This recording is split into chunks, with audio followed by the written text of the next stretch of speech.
नमस्कार दोस्तों, आइए जानते हैं पश्चिम बंगाल की दिन भर की ताज़ा और बड़ी खबरें। वीडियो को लाइक कीजिए और अगर अभी तक आपने चैनल को सब्सक्राइब नहीं किया है तो जल्दी से सब्सक्राइब कर लीजिए। मुख्यमंत्री सुक्खू का मंडी जिले को शानदार तोहफा, मिली 216 करोड़ रुपए की विकास परियोजनाएं।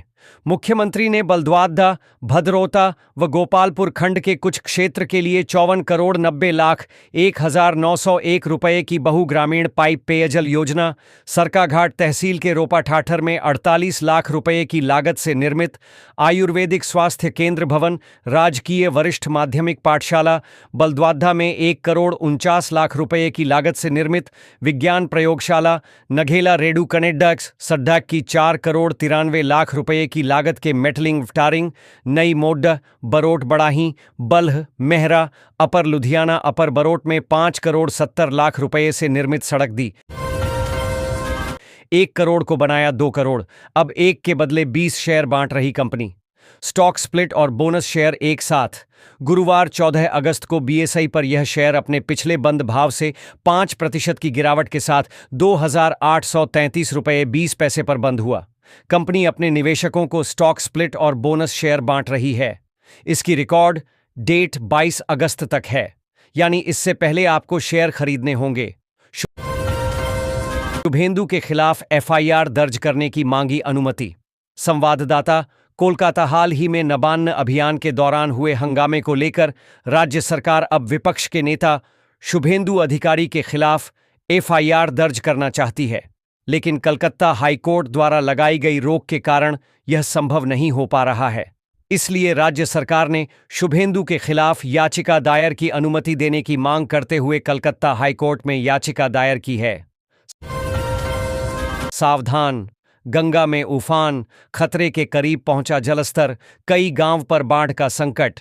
गंगा वाटर लेवल कानपुर में गंगा नदी का जलस्तर खतरे के निशान के करीब पहुंच गया है, जिससे किनारे के गांवों में बाढ़ का संकट मंडरा रहा है। गंगा का जलस्तर चेतावनी बिंदु से कुछ ही सेंटीमीटर दूर है और खेतों में पानी घुस गया है। प्रशासन ने सतर्कता बढ़ा दी है और लोगों को सावधान किया जा रहा है। काम का मिलेगा नया अवसर, पर हैं शुभ रंग और समय। इस हफ्ते का टैरो राशिफल आत्मविश्वास, दिल से जुड़ाव और जमीन से जुड़े फोकस का खूबसूरत ताना बाना बुनता है। चंद्रमा का मिथुन, कर्क और सिंह राशि से होकर गुजरना आपके फोकस को बदलता रहेगा। ऐसे में आइए टैरो विशेषज्ञ तान्या सिंह से जानते हैं मेष से मिथुन राशि वीकली टैरोट कार्ड रीडिंग के लिए कैसा रहने वाला है यह सप्ताह। नई महाभारत के श्री कृष्ण का बदल गया है पूरा अवतार। अब ऐसे दिखते हैं एक्टर सुराभ राज जैन। आपने स्टार प्लस पर टेलीकास्ट हुई महाभारत तो देखी ही होगी। इस पौराणिक शो में सबसे ज्यादा जिस किरदार ने दर्शकों का ध्यान खींचा वो श्री कृष्ण की भूमिका निभाने वाले एक्टर थे। आज महाभारत के ऑन स्क्रीन श्री कृष्णा कहाँ हैं और कैसे दिखते हैं, चलिए आपको इस 15 साल में ही फतेहाबाद के खेल स्टेडियम की दुर्दशा, उग रही घास, खिलाड़ियों को हो रही परेशानी। रतिया हलके के भिड़ाना गांव में करोड़ों की लागत से बना खेल स्टेडियम बदहाल है। मैदान में घास और झाड़ियां उग आई हैं, जिससे खिलाड़ियों को परेशानी हो रही है। स्टेडियम तक जाने का रास्ता भी खराब है। खिलाड़ी खेल विभाग और पंचायत के बीच जिम्मेदारी को लेकर चल रहे विवाद से परेशान हैं और सुविधाओं की मांग कर रहे हैं। समाधान न होने पर प्रदर्शन की चेतावनी दी है। पश्चिम बंगाल में बिहार के 11 लोगों की मौत पर मुख्यमंत्री नीतीश कुमार ने जताया शोक, मुआवजे की घोषणा। बिहार के मुख्यमंत्री नीतीश कुमार ने पश्चिम बंगाल के बर्धमान में दर्दनाक सड़क हादसे में प्रदेश के 11 लोगों की मौत की घटना पर शोक प्रकट करते हुए मृतकों के परिजनों के लिए मुआवजे की घोषणा की है। उन्होंने अधिकारियों को शवों को घर तक पहुंचाने का भी निर्देश दिया है। मुख्यमंत्री नीतीश कुमार ने पश्चिम बंगाल राज्य के पूर्वी वर्धमान में NH 90 पर यात्रियों से भरी बस और ट्रैक्टर ट्रॉली के बीच हुई टक्कर में 11 लोगों की मौत पर गहरी शोक संवेदना व्यक्त की है। ओबीसी आरक्षण सूची विवाद का मामला सोमवार को सुनवाई करेगा सुप्रीम कोर्ट। कोलकाता। पश्चिम बंगाल संयुक्त प्रवेश परीक्षा WBJE के परिणाम की घोषणा पिछले सप्ताह होनी थी, लेकिन अन्य पिछड़ा वर्ग ओबीसी आरक्षण सूची को लेकर पैदा हुए विवाद के चलते परीक्षा परिणाम का प्रकाशन टाल दिया गया। कलकत्ता हाईकोर्ट ने पिछले सप्ताह मामले की सुनवाई करते हुए कहा था कि नई ओबीसी सूची के आधार पर मेधा तालिका जारी नहीं की जा सकेगी। हाईकोर्ट के इस फैसले के खिलाफ अब राज्य सरकार ने सुप्रीम कोर्ट का रुख किया है।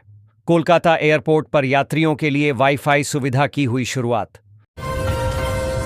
कोलकाता भारत के 79वें स्वतंत्रता दिवस की पूर्व संध्या पर कोलकाता एयरपोर्ट पर यात्रियों की सुविधाओं को बढ़ाने की दिशा में एक महत्वपूर्ण कदम उठाया गया। गुरुवार को नेताजी सुभाष चंद्र बोस अंतर्राष्ट्रीय एयरपोर्ट एनएससीबीआई हवाई अड्डे पर एक नई वाईफाई सुविधा का शुभारंभ किया गया। इसका उद्घाटन यात्रियों के हाथों करवाया गया। इस अवसर पर भारतीय विमानपत्तन प्राधिकरण के कोलकाता हवाई अड्डा के निदेशक डॉ पीआर बेउरिया, वरिष्ठ एएआई अधिकारियों और प्रमुख हितधारकों की उपस्थिति रही। यह नई वाईफाई सुविधा पूरे टर्मिनल में उपलब्ध है। 12/7 मेट्रो प्रोजेक्ट, 2 नगरपालिकाओं से मांगी गई मिट्टी, सर्वेक्षण की अनुमति। 12/7 तक मेट्रो सेवा शुरू करने की दिशा में तेजी आ रही है। मेट्रो अधिकारियों ने प्रस्तावित येलो लाइन के निर्माण के लिए मिट्टी सर्वेक्षण की अनुमति हेतु मध्यम ग्राम और 12/7 नगरपालिकाओं को पत्र लिखा है। 12/7 नगरपालिका के चेयरमैन अश्नी मुखर्जी ने कहा है कि मेट्रो रेल को जल्द ही एनओसी भेज दिया जाएगा। आम लोग इस काम में सहयोग देंगे। कोलकाता मेट्रो रेल के अधिकारियों का कहना है कि वे एनओसी का इंतजार कर रहे हैं। लोकसभा चुनाव फिर कराएं, दे दूंगा इस्तीफा, अभिषेक बनर्जी। संवाददाता, कोलकाता डायमंड हार्बर। लोकसभा क्षेत्र में वोटर बढ़ोतरी को लेकर पूर्व केंद्रीय मंत्री और भाजपा सांसद अनुराग ठाकुर ने बड़ा सवाल उठाया है। उन्होंने आरोप लगाया कि पिछले 4 साल में यहां 301 बूथों पर 15% वोटर बढ़े और सभी जगह तृणमूल कांग्रेस को जीत मिली। उन्होंने तंज कसते हुए सवाल किया था कि क्या तृणमूल फर्जी वोटरों से चुनाव जीती। ठाकुर के आरोपों पर उक्त संसदीय क्षेत्र से सांसद व तृणमूल कांग्रेस के राष्ट्रीय महासचिव अभिषेक बनर्जी ने तीखा जवाब दिया। अशोक डिंडा को मिली अग्रिम जमानत। कोलकाता नबान्न अभियान के दौरान पुलिस के खिलाफ कथित तौर पर विवादित टिप्पणी करने के मामले में भाजपा विधायक अशोक डिंडा को कलकत्ता हाईकोर्ट से अग्रिम जमानत मिल गई है। न्यू मार्केट थाने ने उन्हें 17 अगस्त को पेश होने के लिए समन जारी किया था। गुरुवार को न्यायमूर्ति जय सेनगुप्ता ने सुनवाई के दौरान कहा कि इस मामले में अशोक डिंडा को हिरासत में लेकर पूछताछ करने की कोई आवश्यकता नहीं है। कोर्ट ने उन्हें अग्रिम जमानत दे दी, लेकिन जांच में सहयोग करने का निर्देश भी दिया है। टेंगरा से अपहृत किशोरी को पुलिस ने बिहार के वैशाली से कराया मुक्त। टेंगरा इलाके से 16 वर्षीय किशोरी का अपहरण करने के आरोप में पुलिस ने नीतीश कुमार 19 को गिरफ्तार किया है। किशोरी को बिहार के वैशाली जिले में स्थित कटहरा थाना क्षेत्र के चांद छपरा चेहरा किला में छापेमारी कर नीतीश कुमार के कब्जे से मुक्त कराया गया है। पुलिस सूत्र बताते हैं कि पीड़ित किशोरी के पिता ने टेंगरा थाने में शिकायत दर्ज कराई कि गत 26 जुलाई को शाम 5 बजे उनकी बेटी का तब अपहरण कर लिया गया जब वह उनके घर के पास कोचिंग सेंटर जा रही थी। पीएम 22 को देंगे 3 मेट्रो रूट का तोहफा। संवाददाता, कोलकाता प्रधानमंत्री नरेंद्र मोदी 22 अगस्त को कोलकाता में 3 मेट्रो परियोजनाओं का उद्घाटन करेंगे। केंद्रीय शिक्षा राज्य मंत्री सुकांत मजूमदार ने गुरुवार को यह जानकारी दी। मजूमदार ने सोशल मीडिया मंच एक्स पर एक पोस्ट में कहा कि मोदी ग्रीन लाइन के सियालदह एस्प्लेनेड खंड, ऑरेंज लाइन के हेमंत मुखोपाध्याय रूबी क्रॉसिंग, बेलिया घाटा खंड और येलो लाइन के नोआपाड़ा जय हिंद हवाई अड्डा खंड का उद्घाटन करेंगे। प्रवासी श्रमिक, जांच पर रोक लगाने से कोर्ट ने किया इनकार। संवाददाता, कोलकाता सुप्रीम कोर्ट ने बांग्लादेशी नागरिक होने के संदेह में बांग्ला भाषी प्रवासी कामगारों को कथित तौर पर हिरासत में लिए जाने से संबंधित जनहित याचिका पर सुनवाई के लिए गुरुवार को सहमति जताई। हालांकि शीर्ष अदालत ने फिलहाल किसी कार्रवाई पर रोक लगाने से इनकार कर दिया। न्यायमूर्ति सूर्यकांत और न्यायमूर्ति जयमाल्य बागची की एक पीठ ने हिरासत के संबंध में कोई अंतरिम आदेश जारी करने से इनकार कर दिया और कहा कि किसी भी आदेश के दुष्परिणाम हो सकते हैं। विशेष रूप से उन लोगों के संबंध में जो वास्तव में सीमा पार से आए हैं। बूथों पर लगेगी नाम कटे मतदाताओं की सूची। कोलकाता। सुप्रीम कोर्ट के आदेश के बाद चुनाव आयोग ने राज्य में मृत और नाम कटे मतदाताओं की सूची बूथों के बाहर लगाने का फैसला किया है। राज्य में फिलहाल 81,000 बूथ हैं, जिनकी संख्या बढ़कर 94,000 होने वाली है। आयोग हर बूथ के बाहर इन नामों की सूची लगाएगा। हालांकि राज्य में अभी एसआईआर प्रक्रिया शुरू नहीं हुई है, लेकिन आयोग ने यह निर्णय लिया है।